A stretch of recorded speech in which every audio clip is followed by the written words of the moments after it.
Hello guys, I am Francesca Netgrove and welcome back to Mass Effect. Now in this video we are going to be speaking with Tali. So let's go and see her. Shepard, I'm glad you're here. I'm glad you're feeling better. Good to see you smiling again, so to speak. I'm sleeping much better now. I guess I'm getting used to how quiet your ship is. I still think a lot about my pilgrimage, though. I know Steren's our top priority, but with all the worlds we go to, I was hoping to find something to bring back to the flotilla.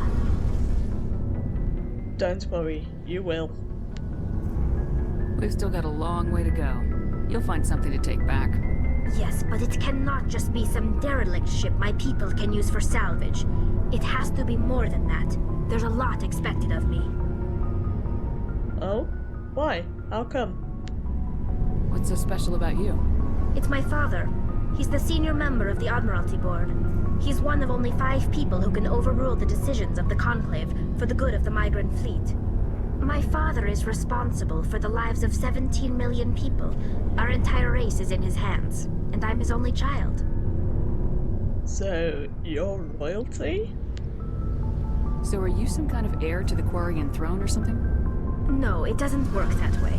My father's position isn't hereditary. I'll probably never serve on the Admiralty Board myself. Officially, I'm just the same as any other citizen, but it doesn't work that way in practice. People have always treated me differently because of who my father is. Preferential treatment? You must get all kinds of special privileges. I probably had it easier than most growing up, but it's not all good. People like my father have enemies, and they're not above using me to get to him. That's a lot of pressure. That must be tough on you. My people place a high value on family and ancestry. There's an unspoken expectation that I'll live up to my father's example. Everyone's waiting for me to do something great on my pilgrimage, something that will forever change our lives for the better.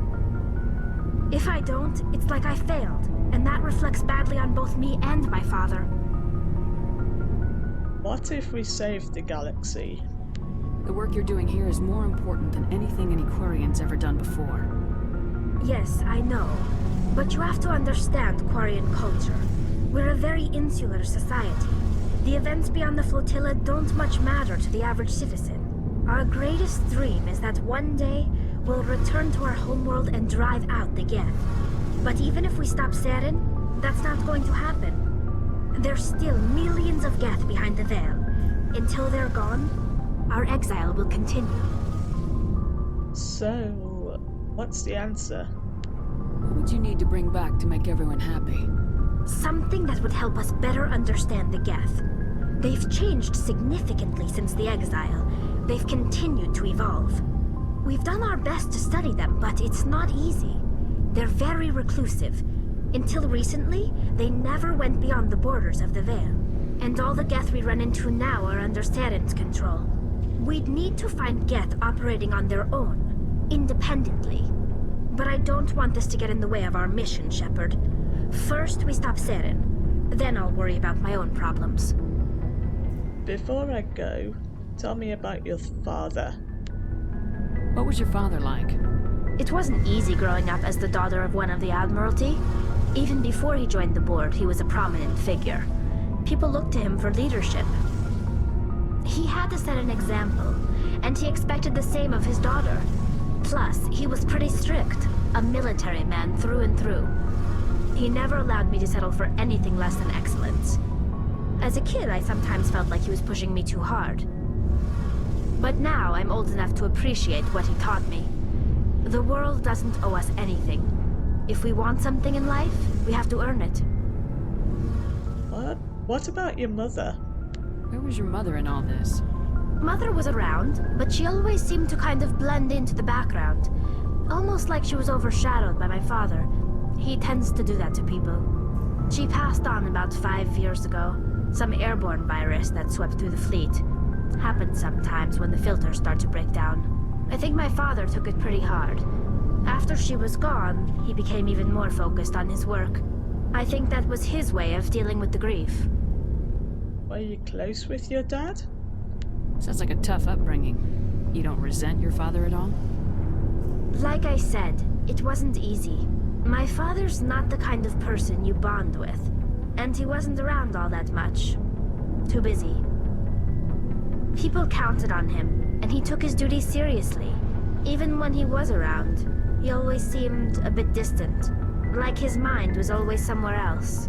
Come to think of it, I can't ever remember seeing him smile. Not once. It's like he was always weighed down by all that responsibility. I mean, I know he cares about me, but he never really showed it, not in the usual way.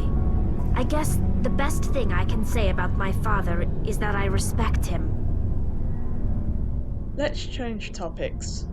I want to talk about something else. Like what? Goodbye. I should go. See you later.